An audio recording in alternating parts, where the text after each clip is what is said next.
Hey, everybody. Welcome to the Wayward Magic Podcast. And listen, I have a really great topic for one of our very first episodes. And I didn't even plan it to be this way, but I really want to talk about some foundational work today. I want to talk energy work. And my friends, this is not just a woo-woo thing, right? There is science, there is quantum physics behind all of this. And if you're looking for a really good read, I highly recommend the book, The Happy Pocket Full of Money. This book is going to teach you all about wealth mindset, but it also brings in science and quantum physics to the impact that our thoughts, our beliefs, and our energy really do have on our physical reality. This is a really good mindset and energy book. So if you need a good recommendation, we do a book club for this book inside my Abundance Reset and Mastery program. That's how much I love this book. And another reason I want to talk about this, about energy work, is we are really being called to be very mindful of our energy right now and what we carry within it. So it's really time to get back to basics. And this topic has come up quite a bit with myself, several of my magic friends, several of my students and clients, all within the past few days even. And really, when in doubt, go back to basics, go back to your foundational work, which includes your energy work, your energy expansion, includes clearing work, includes Akashic and ancestral work, right? When you get to new levels, there's sometimes new levels of clearing and healing we need to do. So again, when in doubt, go back to basics. Another thing that I find is it's really easy for us to overlook or discount the energy work because why? It's not always immediately tangible, right? But if you do the work and you start observing how your mind, your body, and your spirit feels as you're doing that work, then you're going to start to see very tangible results. Your whole world and reality will change just starting with energy work. And to be quite honest, the last 6 months, I've really been, I want to say guided, but it's like pushed by spirit to really make sure that we are all on track and we're all focusing on our energy to the point where it's like, I feel like I need to insist upon it, especially, with students and things, which is something I don't normally do. But that's how imperative that this really does feel right now. And if you think about it, our energy is really the gateway to all of our certain experiences. Energy can and does impact our manifestations, our physical health, relationships, mental health, and how our experiences go. Think about like when you walk into a room and it just feels heavy and you just know that someone is about to deliver bad news or you just know something's up. Also, think about the people in your life who drain your energy. Do you have somebody in your life that just by seeing a call from them or having a text come through, you can feel that in the pit of your stomach, or you find yourself clenching your teeth or feeling unreasonably irritated out of nowhere? That's a sure sign that there is an energetic cord there. There's an energy push and pull going on. All right. So really think about that for a moment. Think about how when you walk in those rooms and you just know something's wrong or you just have a feeling somewhere. Think about the people that pull at your energy that you just feel tired being around.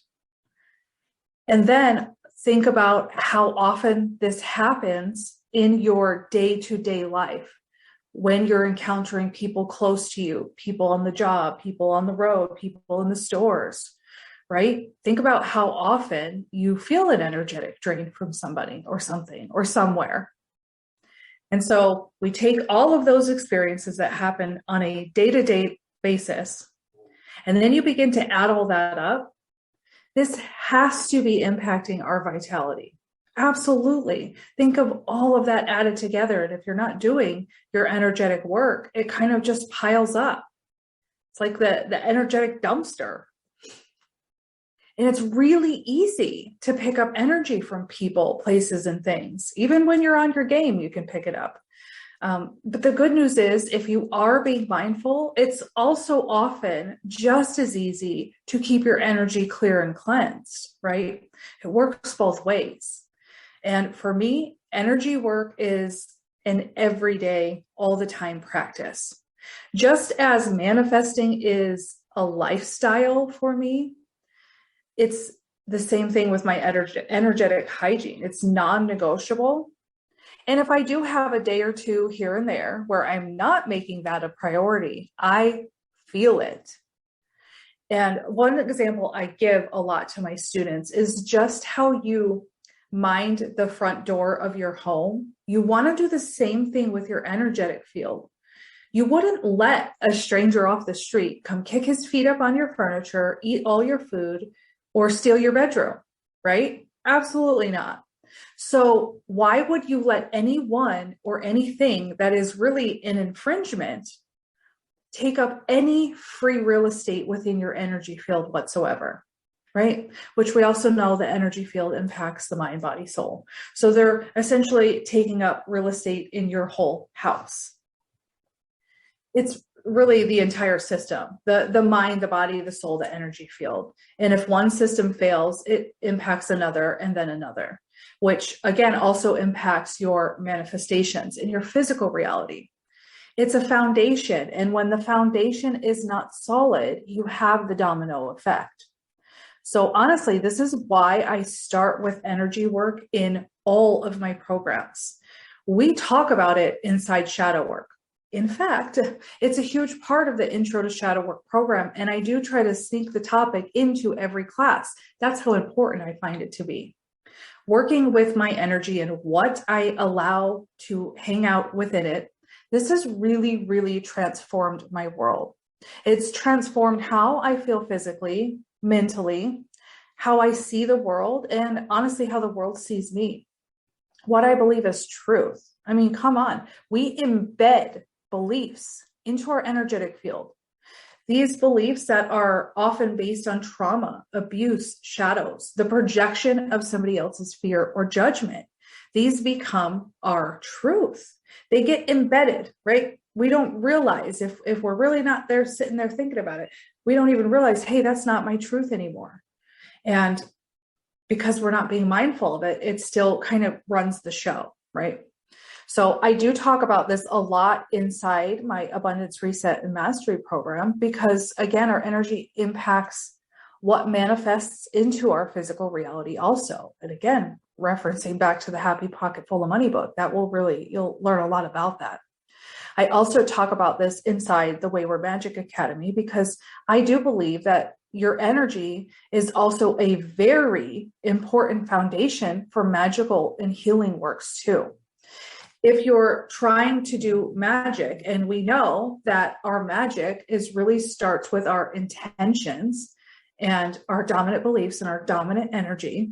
So if you're trying to do some sort of lovely spell, but you've got shadow beliefs over here, or you've got a lot of infringement and energy blocks, within your energy field, then that's completely going to impact the effects of the spell work or the ritual or the manifestation or the whatever you're journaling into reality, right? It's really the energy, it's the dominant beliefs that are going to create essentially the magic within that container. And so if we're going to set about living a magical life, we must pay attention to the energy. That's like hands down requirement, a foundation step number one. So that's why I talk a lot about it inside the Academy too. But we also talk about it inside my Business Witchery membership. I talk a lot about following the energy of business and expansion. That whole space is to build your business based off of alignment and magic. I've built my business based off of a foundation of magic, right? But the energy's got to be clean there. And I can see the impact on my business when the energy's not clean. I can very clearly see that. And so that's why it's important and why we talk about it in all places and spaces. I wanted to give some of those examples so you can really see just how much the energy impacts us. And again, it's an often easily overlooked thing, or we might do it for a little while and then get stuck back in the mundane and the regular and the logic and all of those things. So just really want to remind you to get back into making your energetic work a priority.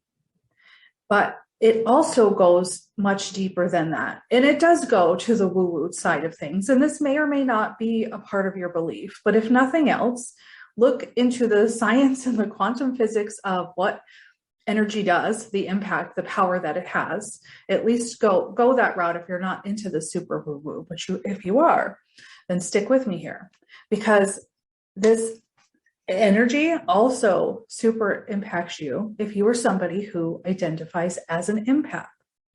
That's step number one. I also teach is closing the empath book. A lot of people just don't realize they can do that. I, once upon a time, didn't realize either. And I'll share a little bit more about that in just a second. But if you do identify as an empath, and you haven't learned this before, you could and probably are taking on everybody's energy around you. You're embedding it in as your own, as if it was yours. It again becomes truth. And we can and should stop doing this. So an example I often give is before I knew about energy work or anything else, I used to get all of these most random aches, pains, shocking feelings as if I were, like physical feelings as if somebody just shot me, fleeting moments. Sometimes it feels like I'm having a heart attack, or like somebody just pinched me, or somebody punched me in the face, out of nowhere. My family used to look at me like I was crazy, because all the time I would be like, oh, I feel like someone just shot me. Oh, I feel like someone punched me in the face. I feel like I'm having a heart attack.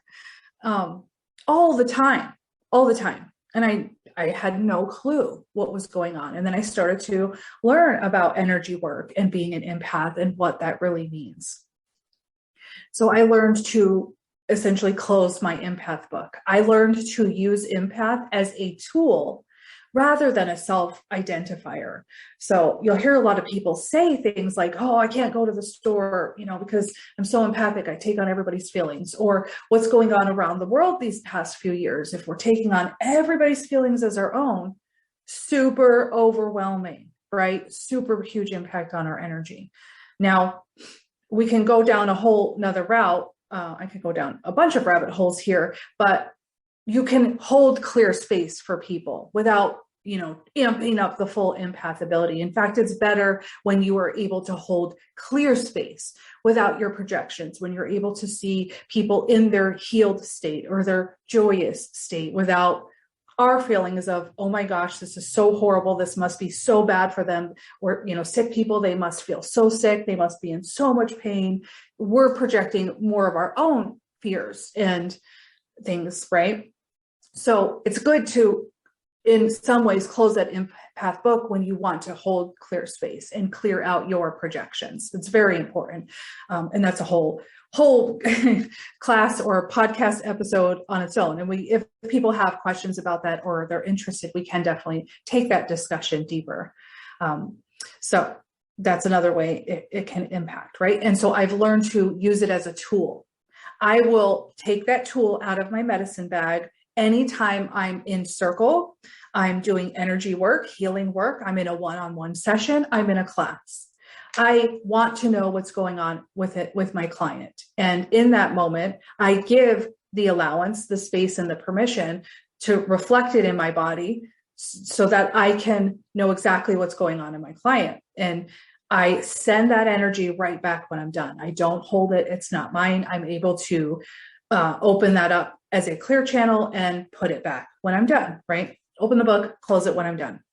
So this is a tool. So for anybody who's identified, this might be a moment of reprieve for you if you feel like you're an empath and you are impacted by everybody's energy. You don't actually have to do that and be that. Some of that, much of that is not yours to hold. And when the empath book's wide open and we walk into the store, we're just unknowingly picking up everybody's stuff. We're not picking it up because we're supposed to, and it's the right thing to do because we can. It's simply not ours, and we can return it right back lovingly because we just accidentally picked it up, okay? So this is another area where your energy is heavily impacted impacted. And so mine was physical pains and also emotion. So you just feel like a giant roller coaster when that empath ability is wide open. You have so much to sort through that's not even yours. And so the best practice is to close that up, set boundaries for your energy, set intentions for your energy. Only that which is for my highest good and expansion is allowed in this area, right? You can do that and it's life changing. So we have so much more power over things like our energy and our health and our thoughts and our experiences and our perspectives. We have so much power. It's just completely untapped potential when we don't realize it. So this is power tip number 1, work with your energy. And the other side of that, again, kind of down the woo-woo route, if you will, if we aren't minding the gates of our energy, then we can allow all sorts of infringements in, walk-ins, implants, hitchhikers, spirit, emotions, beliefs, traumas, all of these things that aren't ours. And we take that in and it becomes our belief system. So if we've got, hitchhiker or an ancestor kind of taking up space or a walk-in, we can take on their beliefs or their fears or their traumas and experience them as our own. Again, we have power to remove these things and to no longer let them, come back into your field. You've got that power. I really want you to know that. All right. And so now that we've kind of talked about the importance of it, how do we do energy work? Well, there's thousands of ways to do energy work. But what I start with and where I start all my students out with is, and I find it to be super expansive, is to start paying attention to your energy every day in all of your moments, your joyous moments, when you're most frustrated, when you pick up bad moods out of nowhere. Pay attention to what is within and all around you in that energy field. So here's some tips. Register what feels like truth to you. When you just know something is an absolute yes, absolute truth, no doubt about it, register what that feels like. And spend time doing this. Do this more than once, right? Do this every day. And then the more you do it, it becomes just your natural state. You don't have to remind yourself to do it. It just becomes part of your day-to-day. It's very automatic after a while. So register truth, register what expansion feels like, register what joy feels like when you are in your highest joy, when you are so happy, when you are able to be so present, when you just feel like you're in alignment. Pay attention to what your energy feels like and where you feel that in your body. All right. And then register what feels like a hell no, what feels like a lie, what feels like contraction, fear, limitation, out of alignment. Register what those moments feel like when you're so angry and you're so frustrated. Where are you feeling that in your body and your energy? Okay, then register what feels like yours and also what feels like someone else's beliefs, emotions, and fears. So if you have a limiting belief that keeps coming up in your mind, start tuning in. Does that feel like something at this stage of my life that I want to continue believing? Perhaps it was my truth at a time, but do I still align to this? Does this feel like this is still my belief? Feel that in your body. And so spend some time doing your energetic research. Learn about what your energy is saying to you. Keep track of this. Journaling about this would be really expansive, honestly. Keep a little clipboard and do your research, your field research here, okay? Just pay attention. It's going to tell you a lot about what's going on. And also, when you do this and you begin to really register all of these energies, when in doubt, you can let those energies do the talking for you. If you don't know what decision to make, you can find the answer within your energy. If your manifestations aren't working, you can uncover why as you begin to tune into what's going on in your energy field. If you aren't sure if a relationship, a job, a move is the right one for you, check the energy. If you want to live intuitively, if you want to be spirit led, it's going to require you to follow and check in and mind the energy.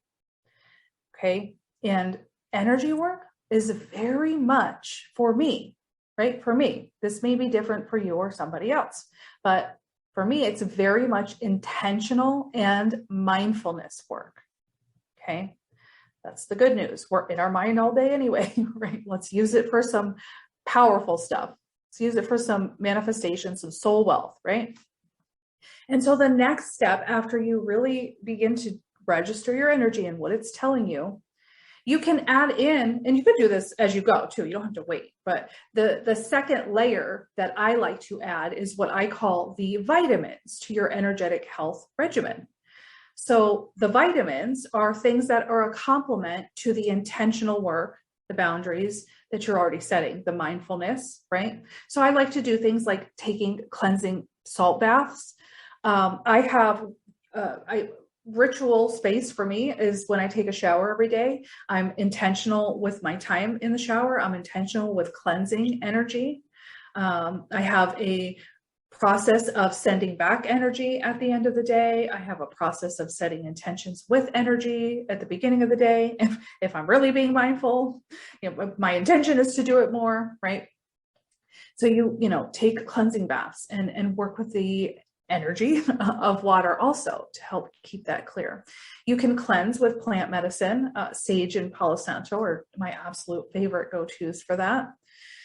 You can also work with all of the other elements in your clearing work. That's really great for magical work, foundational work, healing work, manifestation work. So there's a lot of power and co-creation within working with the elements. So that's a great tool to use.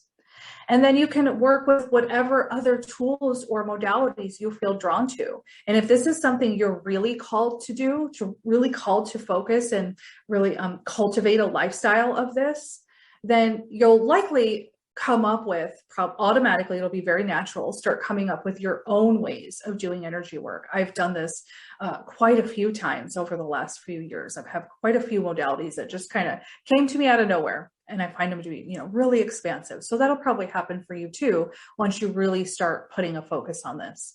And some of the tools or modalities you can work with are, working with crystals and stones, earth, anything from earth, right? Can really help with that.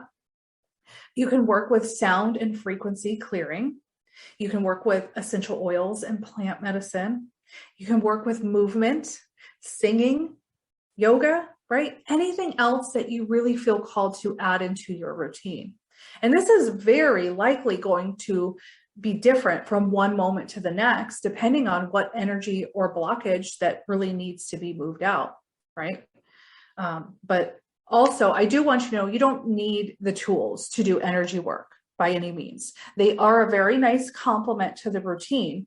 And that is why I like to call them the vitamins and the supplements. But for me, again, the majority of my energetic work is in fact done with my intention, my perspective, my boundaries, and my mindfulness. That's probably 90% of the energy work that I do. And when I add in the tools, it's again, because it just feels very expansive. I felt intuitively led to a specific tool. I never do it because, I feel I have to. So this is just another reminder of how much power your intentions do have. Your thoughts do create. Your words are spells, and they all impact your energy, right? So use tools when or if it feels expansive, but also know that you don't need them. Okay.